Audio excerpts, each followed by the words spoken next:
Today, T takes on garage lighting. Before we get started, I just want to say that I am not a professional electrician. Should you choose to take on this task, you assume all risks and responsibilities. Of course, if you feel uncomfortable taking this on, please contact your local professional. All right, now that I got that out of the way, let's get on with the project. Here's what the garage looks like with the lights off. Obviously, it's dark, especially with the blinds closed. The problem is that I only have one 4-foot light trying to illuminate the entire garage. Even when I turn on the light, it's not very bright.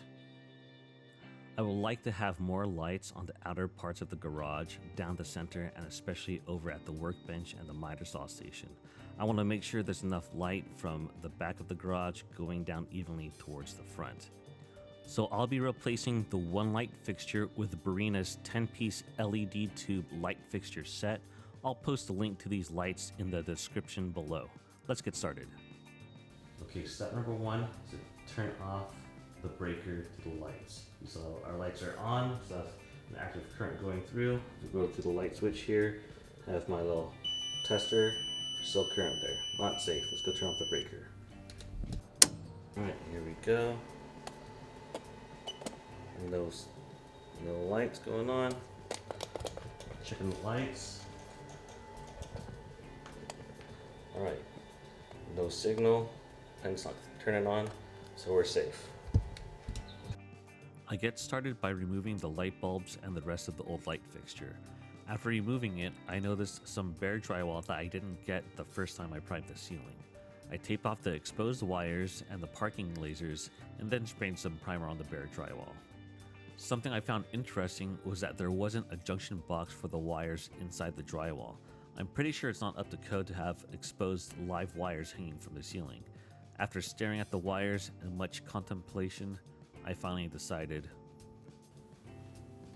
yep, I'm gonna have to get a junction box.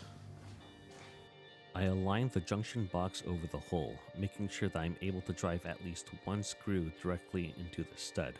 I have to use a drywall anchor for my other screw. I knock out holes on the junction box on 3 sides, install some rubber grommets to hold the hardline cables, and finally attach the box to the ceiling. Wiring was a little difficult because the hardline cables for the lights were really short, maybe 6 inches in total length.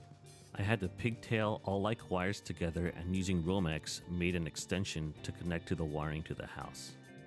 I used string and 2 push pins to create a straight line to align the mounting brackets and screw them in. I used at least one drywall anchor to hold each light. I used the included short connectors where possible and the 3-foot connectors everywhere else.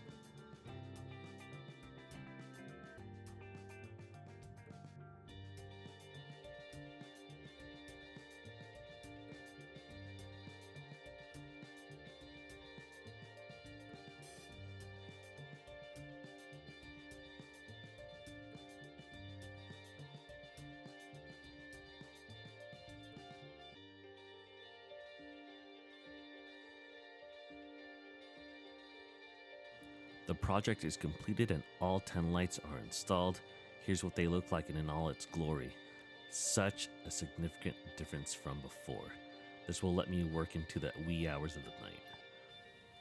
Thanks for watching my installation of the Barina LED light strips for my garage. These lights are super bright. I don't know how I went so long without proper lighting my garage for over 10 years. One thing that's really cool about these lights is the way that you can power them. You can either use a standard power outlet, or what I chose to do is to hardline it to my light switch, and it's really simple because all you have are 3 wires here. You have your ground, your neutral, and your hot. Once you have everything connected, you can daisy chain up to 6 lights, either using this 3-foot cord or this little short connector so that the lights are flush next to each other. And for the last light of the chain, you could cover it up with this little guy because you have exposed prongs, so that way there's no dust hitting those prongs. So once again, guys, thanks for tuning in to T Takes On. Don't forget to like and subscribe. I'll have a link down below in the description for these lights. And if you have any suggestions on what T should take on next, feel free to write down below. See you in the next one.